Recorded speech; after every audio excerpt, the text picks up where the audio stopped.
ചെയ്യുന്നത് Christmas dress make over ആണ് കേട്ടോ. അപ്പൊ ഞാൻ ഓൾറെഡി റൂം മേക്ക് ഓവറിന്റെ വീഡിയോ ഞാൻ അപ്ലോഡ് ചെയ്തിട്ടുണ്ട്. കണ്ടിട്ട് അഭിപ്രായങ്ങൾ കമന്റ് ബോക്സിൽ രേഖപ്പെടുത്തുക. അപ്പം ഇത് എങ്ങനെ ഉണ്ടെന്ന് കമന്റ് ചെയ്യുക. അത് ഞാൻ ശരിക്കും ഷോർട്സ് ആയിട്ട് അപ്ലോഡ് ചെയ്യാനായിരുന്നു വിചാരിച്ചിട്ടുണ്ടായിരുന്നത്. പക്ഷെ എന്റെ കസിൻ ഇന്ന് വന്നിട്ടുണ്ട്. അപ്പൊ അവളോടെ ചെയ്യാനായിരുന്നു ഞാൻ വിചാരിച്ചത്. ഞാൻ എന്റെ വീഡിയോ തന്നെ ആളെ കുറെ വട്ടം കണ്ടിട്ടുണ്ടാവും. ഇതാണ് ആള്. ആൾക്കൊരു ചാനലൊക്കെ ഉണ്ട്. ആളാണ് ആൾ ഇൻട്രോസ് പറഞ്ഞു. ഓക്കെ ഗൈസ്, അപ്പോൾ എൻ്റെ പേര് അലൈന എന്നാണ്. എനിക്കൊരു ചാനലുണ്ട്, ഈസ്തറ്റിക് ബ്ലൂംസ് എന്നാണ് പേര്. ഞാൻ കുറച്ചൊക്കെ ആയിട്ടുള്ളൂ സ്റ്റാർട്ട് ചെയ്തിട്ട്. അപ്പം എല്ലാവരും ചാനൽ സബ്സ്ക്രൈബ് ചെയ്ത് സപ്പോർട്ട് ചെയ്യുക. പിന്നെ ഈ ഒരു ചാനലും സബ്സ്ക്രൈബ് ചെയ്ത് സപ്പോർട്ട് ചെയ്യുക. അപ്പൊ ഇന്നത്തെ നമ്മുടെ മെയിൻ പരിപാടി വെച്ചൊരു ക്രിസ്മസ് ഡ്രസ് മേക്ക് ഓവർ ആണ്. അപ്പൊ ഞാൻ കൂടുതലൊന്നും പറഞ്ഞ് വായിക്കുന്നില്ല. അപ്പം നമുക്ക് let's go to the video. ഇതായിരുന്നു ഗൈസ് നമ്മളെ ടേബിളിൻ്റെ കോലം.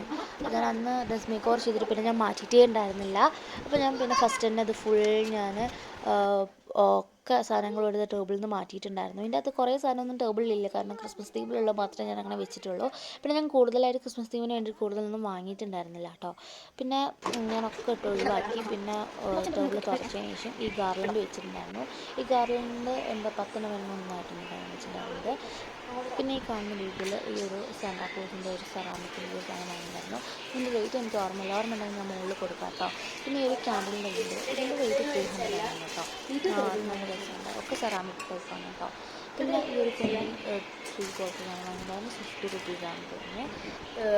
പിന്നെ നമ്മൾ ഓർഗനൈസറിൽ ഞാൻ ഓർഗനൈസ് ചെയ്തിട്ടുണ്ട് ബാക്കി സംഭവമൊക്കെ വാഷിംഗ് പേപ്പറൊക്കെ.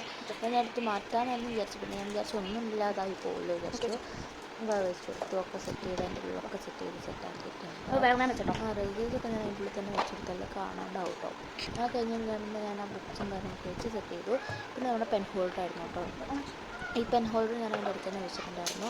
അത് രണ്ടും എനിക്കറിയാം ഈ കാണുന്ന രീതിയിൽ എന്താ ക്രിസ്മസ് തീമിലുള്ള ഐറ്റംസ് അല്ലാന്ന്. പിന്നെ ഞാൻ ജസ്റ്റ് വെച്ചിട്ടുള്ളത്. പിന്നെ ഈ ക്യാൻവാസിൻ്റെ സാധനം വെച്ചിട്ടുണ്ടായിരുന്നു. അതിൻ്റെ അകത്ത് ഞാൻ ഡിസംബറിൻ്റെ ഒരു കലണ്ടറാട്ടോ വെച്ചിട്ടുണ്ടായിരുന്നത്. ഈ ക്യാൻവാസ് വാങ്ങിയതിൻ്റെ പ്രശ്നമൊന്നും ക്യാൻവാസ് വാങ്ങിയതിൻ്റെ പ്രശ്നമില്ല. സോറി, ഇത് വാങ്ങിയത് എന്താ വെച്ച് കഴിഞ്ഞാൽ ഞാൻ കലണ്ടർ തന്നെ വെക്കാൻ വെച്ചിട്ടുണ്ടായിരുന്നു. ബട്ട് ഞാൻ പ്രിൻ്റ് ഔട്ട് എടുത്ത കലണ്ടറിൻ്റെ വലുപ്പം കുറഞ്ഞു ഉണ്ടായിരുന്നു. പിന്നെ ഞാൻ അതിൻ്റെ ഉള്ള ക്യാൻഡിലൊക്കെ അത് വെച്ചു. ഒരു ഞാൻ പറഞ്ഞില്ല ഇനിക്കടെ തൊട്ട് വലിയൊരു ട്രീ ഉണ്ടായിരുന്നു. ഇതിൻ്റെ ഉള്ളിൽ ഞാൻ വെക്കുന്ന ഈ ഒരു ട്രീ ആട്ടോ. നല്ല രസമുണ്ട് കാണാനായിട്ട്. പിന്നെ ഈ റീത്ത് ഞാൻ ഉണ്ടാക്കിയിട്ടുണ്ടായിരുന്നു. പക്ഷേ അതിൻ്റെ അകത്ത് എന്തോ പ്രശ്നം. അപ്പോൾ ഞാൻ പിന്നെ എന്താ അമ്മ വന്നിട്ട് നോക്കിയിട്ട് ചെയ്യാൻ വിചാരിച്ചു. പിന്നെ ഞാൻ കുറച്ച് സ്റ്റാർസ് അവിടെ ഇവിടെയൊക്കെ ആയിട്ട് വെച്ച് കൊടുത്തിട്ടുണ്ട്. അപ്പോൾ ഇതാണ് ഇതിൻ്റെ ലുക്ക്. പിന്നെ കുഞ്ഞാൻ എനിക്കൊരു ക്യൂട്ട് ബുക്കല്ല സ്റ്റിക്കർ ബുക്ക് വാങ്ങി തന്നിട്ടുണ്ടായിരുന്നു. അത് നല്ല ഭംഗിയുണ്ട് കാണാനായിട്ട്. എനിക്ക് ഭയങ്കരമായിട്ട് ഇഷ്ടമായി കേട്ടോ. അപ്പോൾ ഇതാണ് നമ്മളതിൻ്റെ ഫൈനൽ ലുക്ക്. നിങ്ങൾക്ക് ഇഷ്ടമായോ ഇല്ലയോ എന്നൊക്കെ നിങ്ങൾ കമൻറ്റ് ചെയ്താൽ പറയുക. ഞാൻ അതിൻ്റെ സൈഡിൽ ഞാൻ ട്രീ ആയിരുന്നു വെക്കാൻ ഉദ്ദേശിച്ചിട്ടുണ്ടായിരുന്നു. വീഡിയോ ഒക്കെ എടുത്തു കഴിഞ്ഞതിന് ശേഷം എനിക്ക് ഓർമ്മ വന്നു. പക്ഷേ കുഴപ്പമില്ല, രസമായിട്ടുണ്ടെന്ന് തോന്നുന്നു. അപ്പോൾ എങ്ങനെയുണ്ടെങ്കിൽ കമൻറ്റ് ചെയ്യുക. അപ്പം നിങ്ങളുടെ റൂം മേക്ക് ഓവറിൻ്റെ വീഡിയോ കണ്ടിട്ടുണ്ടാവും വിചാരിക്കുന്നു. അപ്പം അത്രയേ ഉള്ളൂ ഗൈസ്. അടുത്തൊരു വീണ്ടും കാണാതിരിക്കും. ബൈ.